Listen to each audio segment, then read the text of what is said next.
எந்த விதமான ரெஸ்லிங் செய்திகளையும் மிஸ் பண்ணாமல் இருக்க சப்ஸ்கிரைப் பண்ணி பெல் ஐக்கானை கிளிக் பண்ணி வச்சுக்கோங்க. King and queen of the ring நடந்தது. இதில் கிங் ஆஃப் த ரிங்கில் குந்தர் கிரீடத்தை வெற்றி பெற்றார்.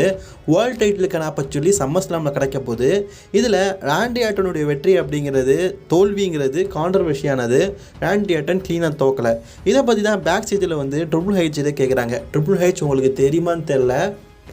உண்மையிலேயே குந்தர் இந்த மேட்ச்சில் வெற்றி பெறல. ஏன்னா குந்தர் ராண்டி ஆர்டனுடைய முதுகை கீழே கொஞ்சம் கூட படுற மாதிரி இல்லை. இது 100% கொஞ்சம் கூட ஃபுக்குன்னு சொல்ல முடியாது. முழுக்க ஒரு கவுண்டில் கூட ராண்டி ஆர்டனுடைய முதுகு ரிங்கில் படவே இல்லை.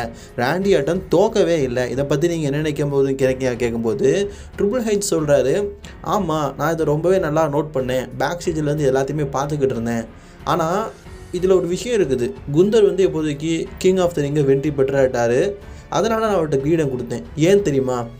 இது எல்லாமே பார்க்க வேண்டியது ரெஃப்ரியோடைய பொறுப்பு.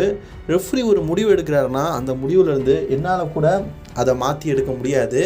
ரெஃப்ரிஸ் நினச்சா மட்டும்தான் அதோடைய வெற்றியையும் சரி தோல்வியும் சரி மாற்ற முடியும்.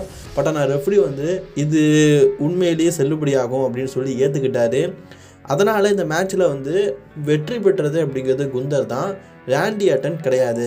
ஆனால் ராண்டி ஆர்டனுடைய தோல்வி இல்லை அப்படிங்கிறது எனக்கு நல்லாவே தெரியும். ஆனால் நான் ரெஃப்ரி கிடையாது. ரெஃப்ரி பார்த்ததுனால ரெஃப்ரியுடைய முடிவே கடைசியான முடிவு. இதில் என்னால் எதுவுமே பண்ண முடியாது அப்படிங்கிற மாதிரி ட்ரிபிள் ஹெச் பார்த்தீங்கன்னா பேக் ஸ்டேஜில் சொல்லியிருக்காரு. ட்ரிபிள் ஹெச்சே ஒத்துக்கிறாரு இந்த மேட்ச்சில் குந்தர் க்ளீனாக வின் பண்ணலைன்னு. அவர் தானே ஸ்டோரியை க்ரியேட் பண்ணுவார். ராண்டியோட ஹைப்பும் கம்மியாகக்கூடாது, குந்தருடைய ஹைப்பும் கம்மியாகக்கூடாதுன்னு சொல்லிட்டு ரெண்டு பேரும் இப்படி கான்ட்ரவர்ஷியலாக பார்த்தீங்கன்னா ஒரு மேட்சை முடிச்சிருக்காரு போல இருக்குது. கொஞ்சம் நோட் பண்ணிங்களா? நம்ம ராண்டி ஆர்டன் ராயல் ரம்பிலேருந்து ரிட்டன் ஆகி எல்லா பேப்பர்லேயும் மேட்ச் விளையாடாரு. ஆனால் எல்லா பேப்பர்லேயும் தோற்று போயிட்டுருக்காரு.